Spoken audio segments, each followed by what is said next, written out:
প্রিয় শায়েস্তাগঞ্জবাসী, আসসালামু আলাইকুম ওয়া রাহমাতুল্লাহি ওয়া বারাকাতুহু। ওয়ালাইকুম আসসালাম ওয়া রাহমাতুল্লাহি ওয়া বারাকাতুহু। প্রিয় শায়েস্তাগঞ্জবাসী, সকল ভোটার অধিবাসী, হিন্দু, বৌদ্ধ, খ্রিস্টান, আদিবাসী, মুসলমান সহ সকল ধর্মের প্রতি শ্রদ্ধা, সম্মান এবং ভালোবাসা জ্ঞাপন করে দুটি চারটি কথা আমি আপনাদের মাঝে তুলে ধরতে চাই। সংগ্রামী সাথী বন্ধুরা, আপনারা জানেন 12ই ফেব্রুয়ারি রোজ বৃহস্পতিবার ত্রিদল জাতীয় সংসদ নির্বাচন। এই নির্বাচনকে সামনে রেখে বাংলাদেশ ইসলামী ফ্রন্ট মনোনীত বৃহত্তর সুন্নি জোট সমর্থিত উপমহাদেশের বিশিষ্ট ক্যান্সার গবেষক, হবিগঞ্জ তীরের মাটিয়া মানুষের প্রাণপ্রিয় নেতা, সমগ্র জাতির গর্ব এবং অহংকারের ব্যক্তি ডাক্তার এস.এম. সারোয়ার সাহেব আপনাদের সামনে উপস্থিত হয়েছে মোমবাতি প্রতীক নিয়ে। আমি আপনাদের সামনে মোমবাতি প্রতীক নিয়ে দুটি কথা বলতে চাই। মোমবাতি এমন একটা প্রতীক যে নিজের জলে নিঃশেষিত হয়ে অন্যের জন্য আলোয় আলোকিত করে।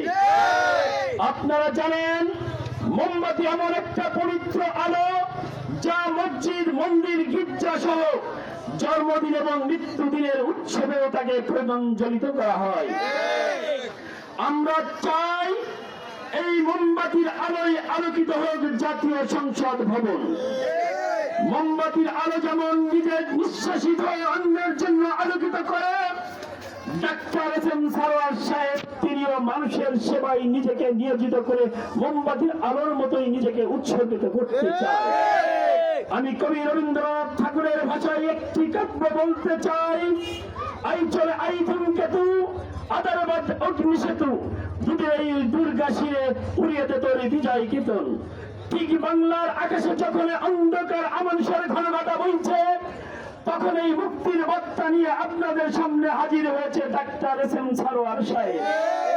আমি আপনাদেরকে বলতে চাই, মোমবাতি মার্কা নিয়ে আমরা যেমন গর্বিত, মার্কার দিক দিয়ে যেমন আমরা শ্রেষ্ঠ, ব্যক্তি এবং নেতার দিক দিয়েও আমরা তেমনি শ্রেষ্ঠ। কেন শ্রেষ্ঠ? Doctor SM. সারোয়ার সাহেব শুধু একজন ডাক্তার নন, তিনি মানবতার কাণ্ডারী, তিনি মানবতার সেবক, তিনি একজন সাংবাদিক, তিনি একজন বাংলা সাহিত্যের আকাশের উজ্জ্বল নক্ষত্র, যার রচিত 100 শতাধিক উপন্যাস প্রণেতা তিনি। এমন একজন ব্যক্তিকে আপনার কাছে পেয়ে তাকে যদি আগামী সংসদে জয়যুক্ত করে না পাঠাতে পারেন, আমি মনে করি এই হবিগঞ্জবাসীর জন্য চিরদিনের দুঃখ দুর্দশা হয়ে বয়ে বেড়াতে হবে আপনাদের। আপনারা জানেন যখন বাংলার আকাশে অন্ধকার ঘনঘটায় আমানুষা বইছে, যখন মানুষের জীবনের নিরাপত্তা নেই, ঠিক সেই মুহূর্তে ডাক্তার এস.এম. সারোয়ার সাহেব দীর্ঘ 30 বছর যাবৎ মেহনতি মানুষের খেটে খাওয়া মানুষের অধিকার রক্ষার জন্য তিনি আন্দোলন সংগ্রাম করে চলেছেন রাজপথে। তিনি মনে প্রাণে বিশ্বাস করে বাংলার এই সকল খেটে খাওয়া মানুষ যদি তাদের ন্যায্য মূল্য পায়, তারা যদি তাদের অধিকার ফিরে পায়, তাহলে এটা সুতলা সুফলা শস্য শ্যামল এক নতুন বাংলাদেশ বিনির্মিত হবে। ডাক্তার সারোয়ার সাহেব মনে প্রাণে অনুধাবন করেছেন, যখন আজ একটি মানুষ ঘর থেকে বের হয়, আমাদের শ্রদ্ধেয় মা বোনেরা তারা ইজ্জত নিয়ে ঘরে ফিরতে পারবে কিনা এই আশঙ্কা নিয়ে আমরা দ্বিধাদ্বন্দ্বিত। ঠিক একইভাবে আমার ঘরের মা বোনেরা যখন আমরা হাটে বাজারে কর্মক্ষেত্রে ব্যস্ত থাকি, আমার ঘরের মা, আমার সন্তান, আমার বাবা মায়ের চিন্তায় উদ্বিগ্ন হয়ে থাকে, আমার সন্তান, আমার স্বামী, আমার বাবা ঠিক মতো সুস্থ শরীরে ঘরে ফিরতে পারবে কিনা। সেই মুহূর্তে ডাক্তার এস.এম. সারোয়ার সাহেব নিরাপদ জীবন চাই নামক একটি সমগ্র বাংলাদেশে সংগঠন করেছেন। তিনি বিভিন্ন সময় বিভিন্ন সরকারের কাছে দাবি করেছেন, আমার বাংলাদেশের প্রত্যেকটা নাগরিককে স্বাভাবিক মৃত্যুর নিশ্চয়তা দিতে হবে। বিচার বহির্ভূত কাউকে হত্যা করা যাবে না। আইনের নামে প্রশাসন করে কাউকে বিনা বিচারে হত্যা করা যাবে না। মত সৃষ্টি করে আইনকে হাতে তুলে নেওয়া যাবে না। মানুষের জীবনের নিরাপত্তা দিতে হবে সবার আগে। Doctor SM. সারোয়ার সাহেব একজন এমন ডাক্তার, আপনারা জানেন মানুষের জীবন ধারণের জন্য 5টি মৌলিক জিনিসের ঐকান্তিক প্রয়োজন: খাদ্য, বস্ত্র, চিকিৎসা, অন্ন, বাসস্থান, শিক্ষা। Doctor SM. সারোয়ার সাহেব যদি আপনাদের এইখানে নির্বাচিত হয়ে জয়যুক্ত হতে পারেন, বৃহত্তর হবিগঞ্জ হবে চিকিৎসার একটা মডেল জেলা হিসেবে পরিগণিত হবে। আমি আপনাদেরকে আশ্বস্ত করতে চাই, ডাক্তার এস.এম. সারোয়ার সাহেব আমার বন্ধু সুলভ বড় ভাই, তিনি যদি হবিগঞ্জে 3 আসনের এমপি নির্বাচিত হতে নাও পারে, শুধুমাত্র আপনাদের এই ভোট কেন্দ্রে যদি আপনারা মোমবাতিকে ভোট দিয়ে জয়যুক্ত করেন, শুধুমাত্র এই ভোট কেন্দ্রের জন্য জয়যুক্ত হলে ডাক্তার এস.এম. সারোয়ার সাহেব চিকিৎসা ক্ষেত্রে এক বৈপ্লবিক পরিবর্তন এনে আপনাদের জীবনযাত্রার মানকে উন্নত করবে।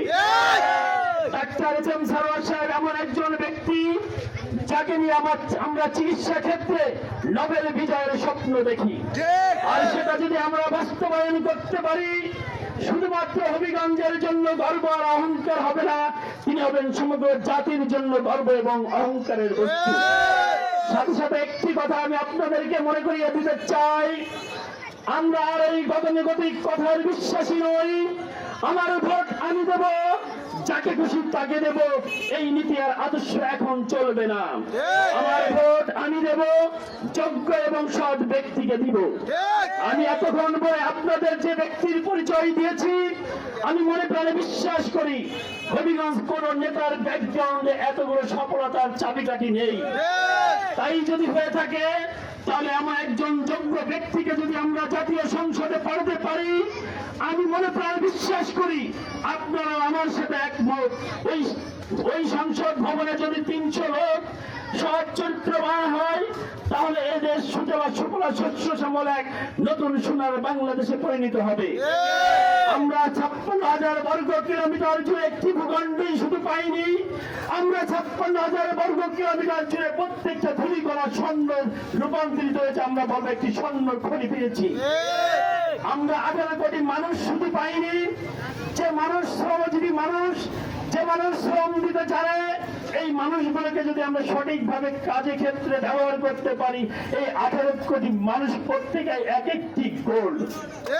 সংগ্রামী সাথী ও বন্ধুরা, ডাক্তার এস.এম. সারোয়ার সাহেব যদি নির্বাচনে জয়যুক্ত হতে পারেন, হবিগঞ্জবাসীর এই বেকার যুবকদেরকে নিয়ে তিনি এমন কিছু করবেন, এই যুবকদেরকে আর বেকার থাকতে হবে না।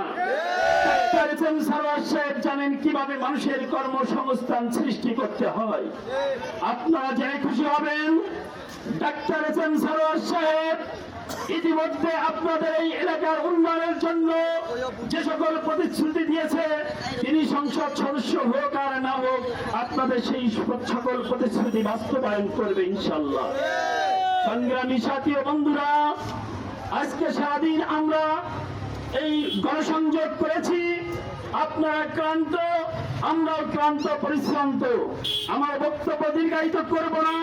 এই দীর্ঘ সময়ে আপনাদের হবিগঞ্জের বিভিন্ন জায়গায় গিয়েছি, বিভিন্ন জায়গায় গণসংযোগ করেছি। প্রত্যেকটা দল থেকে প্রত্যেকটা মানুষ যেভাবে আমাদেরকে আশ্বস্ত করেছে, আমি নিশ্চিত, আমি স্বপ্ন দেখি, আমি বাস্তবতার সাগরে ভেসে চলছি যে ইনশাআল্লাহ 12ই ফেব্রুয়ারি মোমবাতির জয়যুক্ত হবে, ডাক্তার এস.এম. সারোয়ার সাহেবের গলায় ফুলের মালা উঠবে। বন্ধুরা, আমি পরিশেষে একটি কথাই বলবো, আগামী 12ই ফেব্রুয়ারি মোমবাতির আলোয় আলোকিত করুন সংসদ ভবন, মোমবাতির আলোয় আলোকিত করুন আমাদের সমগ্র জাতিকে। আসুন আমরা অন্ধকার দূর করি, মোমবাতির আলোয় আলোকিত করি। প্রত্যেকটা মানুষের কাছে মোমবাতি হোক প্রিয় মার্কা এবং প্রতীক। আমি আমার বক্তব্য এখানেই শেষ করব। পরিশেষে বলবো, জয় হোক মেহনতি মানুষের, জয় হোক মোমবাতির, জয় হোক ডাক্তার এস.এম. সারোয়ার সাহেবের, জয় হোক আপনাদের সমগ্র সকলে। আল্লাহ হাফেজ, আল্লাহ হাফেজ।